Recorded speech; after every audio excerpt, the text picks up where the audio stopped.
ಅಭಿವೃದ್ಧಿ ಕಾಮಗಾರಿಗಳ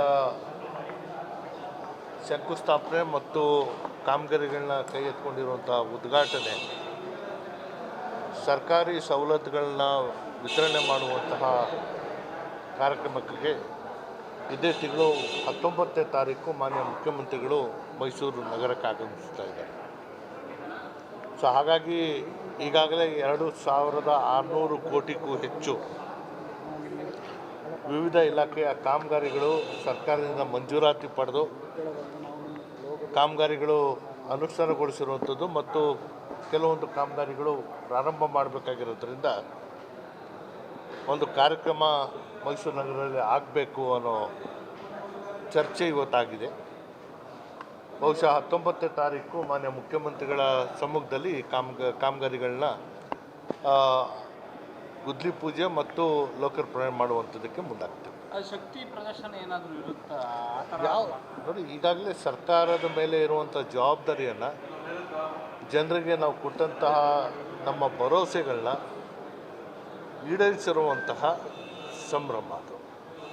ಯಾರು ಸೇರ್ತಾರೆ ಸರ್? ಎಷ್ಟು ಜಿಲ್ಲೆಯಿಂದ ಜನ ಸೇರ್ತಾರೆ? ಎಷ್ಟು ಸಾವಿರ ಜನ ಸೇರ್ತಾರೆ? ಬರೀ ಮೈಸೂರು ನಗರ ಪ್ರಮುಖವಾಗಿ ಮತ್ತು ಮೈಸೂರು ಜಿಲ್ಲೆ ಇಲ್ಲಿಂದ ನಾವು ಜನ ಸೇರಿ ಮೈಸೂರು ನಗರ ಮತ್ತು ನಂಜನಗೂಡು ತಾಲೂಕು, ಕೆಲವೊಂದು ಕೋಟೆ ತಾಲೂಕು ಇದೆಲ್ಲ ಸೇರಿ ಸುಮಾರು 2600 ಕೋಟಿಗೂ ಹೆಚ್ಚು ಅನುದಾನ ಮಂಜೂರು ಮಾಡಿರುವಂಥದ್ದನ್ನು ನಾವು ಅನುಷ್ಠಾನಗೊಂಡಿರುವಂತಹ ಕಾಮಗಾರಿಗಳನ್ನ ಲೋಕಾರ್ಪಣೆ ಮಾಡುವಂಥದ್ದು, ಪ್ರಾರಂಭ ಮಾಡುವಂಥ ಕಾಮಗಾರಿಗಳಿಗೆ ಗುದ್ಲಿ ಪೂಜೆ ಮಾಡುವಂಥ. ಇಲ್ಲ, ಮನೆ ಮುಖ್ಯಮಂತ್ರಿಗಳು ಇರ್ತಾರೆ, ಜಿಲ್ಲಾ ಉಸ್ತುವಾರಿ ಸಚಿವರು ಇರ್ತಾರೆ, ಆ ಕ್ಷೇತ್ರದ ಶಾಸಕರುಗಳಿರ್ತಾರೆ. ಈಗ ಸಿಎಂ ಬದಲಾವಣೆ ವಿಚಾರ ಮತ್ತೆ ಚರ್ಚೆಗಾಗ್ತಾ ಇದೆ. ಸಿದ್ದರಾಮಯ್ಯನವರು ಹೇಳ್ತಾರೆ ಡಿ.ಕೆ. ಶಿವಕುಮಾರ್ ಅವರಿಗೆ ಶಾಸಕರ ಬೆಂಬಲ ಇಲ್ಲ, ನಾನೇ 5 ವರ್ಷ ಮುಖ್ಯಮಂತ್ರಿ. ನೋಡಿ, ಈ ವಿಚಾರ ನಾವು ಈ ರೀತಿಯಲ್ಲಿ ಮಾಧ್ಯಮದಲ್ಲಿ ಮಾತಾಡುವಂಥದ್ದಲ್ಲ. ನಾನು ಭಾಳ ಹಿಂದೆನೂ ನಾನು ಹೇಳಿದ್ದೇನೆ, ಅನೇಕ ಸಂದರ್ಭದಲ್ಲಿ ಹೇಳಿದ್ದೇನೆ. ಜನರ ಆಶೀರ್ವಾದ ಪಡ್ಕೊಂಡು ಸಂಖ್ಯಾಬಲದ ಮೇಲೆ ಸರ್ಕಾರ ಬಂದಿರೋದ್ರಿಂದ ನಮಗೆ ಇರುವಂತಹ ಜವಾಬ್ದಾರಿಯಲ್ಲಿ 5 ವರ್ಷವೂ ಕೂಡ ಸುಭದ್ರವಾದಂಥ ಸರ್ಕಾರ ಕೊಡಬೇಕಾಗಿರುವಂಥದ್ದು ಕಾಂಗ್ರೆಸ್ ಪಕ್ಷದ ಜವಾಬ್ದಾರಿ. ಪಕ್ಷದಿಂದ ಸರ್ಕಾರ ಬಂದಿರುವಂಥದ್ದು, ಸರ್ಕಾರದಿಂದ ಪಕ್ಷ ಅಲ್ಲ.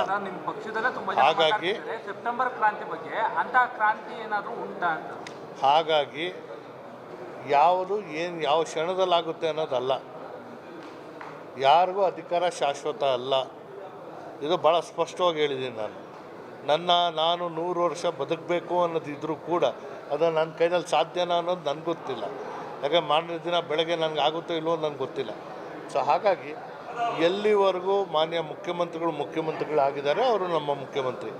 ಮುಂದೆ ಏನಾಗುತ್ತೋ ಕಾದು ನೋಡೋಣ. ಬದಲಾವಣೆ ಇದೆ ಅಂತ ನಿಮ್ಮ ಮಾತಿನ ಅರ್ಥ? ನೋಡಿ, ಬದಲಾವಣೆ ಇಲ್ಲ ಅಂತ ಎಲ್ಲೂ ಇಲ್ಲ. 5 ವರ್ಷ ಆದಮೇಲೆ ಬದಲಾವಣೆ ಆಗಲೇಬೇಕು. ಈಗ ಏನಾಗುತ್ತೆ, ಇಲ್ಲಿ ಅಧಿಕಾರದ ಹಂಚಿಕೆ ಮಾಡುವಂಥ ಸೂತ್ರ ಆಗಿರ್ಬೋದು, ಅಧಿಕಾರ ಯಾವ ರೀತಿಯಲ್ಲಿ ಬಳಕೆ ಮಾಡ್ಕೋಬೇಕು ಅನ್ನೋ ಸೂತ್ರ ಇರ್ಬೋದು, ಅದು ಯಾರಿಗೂ ಗೊತ್ತಿಲ್ಲ. ಏನಾಗಬೇಕಾದ್ರೂ ವರಿಷ್ಠರು ತಗೊಳ್ಳುವಂಥ ತೀರ್ಮಾನಕ್ಕೆ ನಾವೆಲ್ಲರೂ ಬದ್ಧ. ಸೊ ಅದನ್ನು ಆ ಕೆಲಸಕ್ಕೆ ನಾವು ಮುಂದಾಗ್ತೀವಿ. ಇಲ್ಲ, ಸಿ.ಎಂ ಅವರೇ ಫಸ್ಟ್ ಟೈಮ್ ಹೇಳಿದ್ದಾರೆ ಸರ್, 5 ವರ್ಷ ನಾನೇ ಮುಖ್ಯಮಂತ್ರಿಯಾಗಿರ್ತೀನಿ ಅಂತೇಳಿ. ನನಗೆ ಸಂತೋಷ. ಕಾಂಗ್ರೆಸ್ ಮುಖ್ಯಮಂತ್ರಿಗಳು ಇರ್ತಾರೆ. ಅಲ್ಲ ಸರ್, ಈ ಗೊಂದಲದ ನಡುವೆ ಡಿ.ಕೆ. ಶಿವಕುಮಾರ್ಗೆ ಶಾಸಕರ ಬೆಂಬಲ ಇಲ್ಲ ಅನ್ನುವಂಥ ಹೇಳಿಕೆ ಏನಕ್ಕೆ ಬಂತು ಹೊರಗಡೆಗೆ ಅಂತ? ಎಲ್ಲ ಶಾಸಕರು ಪಕ್ಷದ ಜೊತೆಗಿದ್ದಾರೆ. ಅವಾಗ ಬೆಂಬಲ ಯಾರಿಗಿದೆ? ಪಕ್ಷಕ್ಕೆ ತಾನೇ. ಅಲ್ಲ, ಸಿ.ಎಂ ಬಾಯಿನೆಲ್ಲ ಆ ಮಾತು ಬಂತಲ್ಲ. ನೋಡಿ, ಯಾರೋ ಮಾತಾಡಿದ್ದು ನಾನು ಪ್ರತಿಕ್ರಿಯಿಸ್ಕೊಂಡು ಹೋದಾಗ ಅದು ಕೊನೆ ಇಲ್ಲ. ಹಾಗಾಗಿ ಮಾತಾಡಿದಂಥವರು ಯಾವ ಸನ್ನಿವೇಶದಲ್ಲಿ ಯಾವ ಕಾರಣಕ್ಕೆ ಮಾತಾಡಿರ್ತಾರೆ ಅನ್ನೋದು ಊಹೆ ಮಾಡ್ಕೊಳಕ್ಕೆ ನಾನು ಮುಂದಾಗಕ್ಕೆ ಸಾಧ್ಯ ಇಲ್ಲ. ನಾನು ಭಾಳ ಸ್ಪಷ್ಟವಾಗಿ ಹೇಳ್ತಾಯಿದ್ದೀನಿ, ಎಲ್ಲ ಶಾಸಕರು ಪಕ್ಷದ ಜೊತೆಗಿದ್ದಾರೆ. ಸೆಪ್ಟೆಂಬರ್ ಕ್ರಾಂತಿ ಅನ್ನೋದು ಇಲ್ಲ ಅಂತ ಇಲ್ಲ, ಅದು ಯಾವಾಗ ಬೇಕಾದರೂ ಆಗ್ಬೋದು. ಇದು ರಾಜಕಾರಣ. ಹಾಗಾಗಿ ನಾವು ಹೇಳುವಂಥದ್ದು, ಕಾಂಗ್ರೆಸ್ ಸರ್ಕಾರ ಇದೆ, ಸಮಗ್ರವಾಗಿ 5 ವರ್ಷ ಸುಭದ್ರವಾದಂಥ ಸರ್ಕಾರ, ಜನರ ಆಸೆಗಳಿಗೆ ಸ್ಪಂದಿಸುವಂಥ ಸರ್ಕಾರ. ನೀವು ಹೇಳ್ತೀರಾ ಸರ್, ಈಗ ಅಲ್ಲಲ್ಲ ಸರ್, ನೀವು ಈಗ ಹೇಳ್ತೀರಾ ಸರ್, ಆದರೆ ಸಿದ್ದರಾಮಯ್ಯವರು ಯಾವತ್ತೂ ಕೂಡ 5 ವರ್ಷ ಇರ್ತೀನಿ ಅಂತ ಹೇಳಿರಲಿಲ್ಲ. ದೆಹಲಿಗೆ ಹೋಗಿ ನಾಯಕರನ್ನ ಭೇಟಿ ಮಾಡಿದ ನಂತರದಲ್ಲಿ 5 ವರ್ಷ ನಾನೇ ಮುಖ್ಯಮಂತ್ರಿ ಮುಂದುವರಿತೀನಿ ಮಾತುಗಳು ಹೇಳಿದ್ದಾರೆ. ಸೊ ಎಲ್ಲ ಒಂದು ಕಡೆ 5 ವರ್ಷ ಅವ್ರು ಇರ್ತಾರ ಅಂತ ಹೈಕಮಾಂಡ್ ಅವ್ರಿಗೆ ನೋಡಿ, ಅವ್ರಿಗೆ ಆಯುಸ್ಸು ಆರೋಗ್ಯ ಭಗವಂತ ಕೊಡಲಿ. ನಾವು ಬೇರೆ ಇನ್ನೇನು ಹೇಳಲ್ಲ. ಸರ್ಕಾರ ಜನರ ಆಸೆಗಳಿಗೆ ಸ್ಪಂದಿಸುವಂಥ ಸರ್ಕಾರ ಇದೆ, ಅದು ನಾವು ಮುಂದುವರಿಸ್ತೀವಿ. ಸಂಪುಟ ಪುನರ್ರಚನೆ ಏನಾದರೂ ಇದೆಯಾ? ಯಾವುದು? ಸಂಪುಟ ಪುನರ್ರಚನೆ ಏನಾದ್ರು ಅದು ನಮ್ಗೆ ಗೊತ್ತಿಲ್ಲ. ಏನು ಬೇಕಾದರೂ ಆಗಬಹುದು, ಯಾವಾಗ ಸರ್? ಏನು ಬೇಕಾದರೂ ಆಗಬಹುದು. ಆಗೋವರೆಗೂ ಪಕ್ಷದ ಮೇಲೆ ನಂಬಿಕೆ ಇದೆ.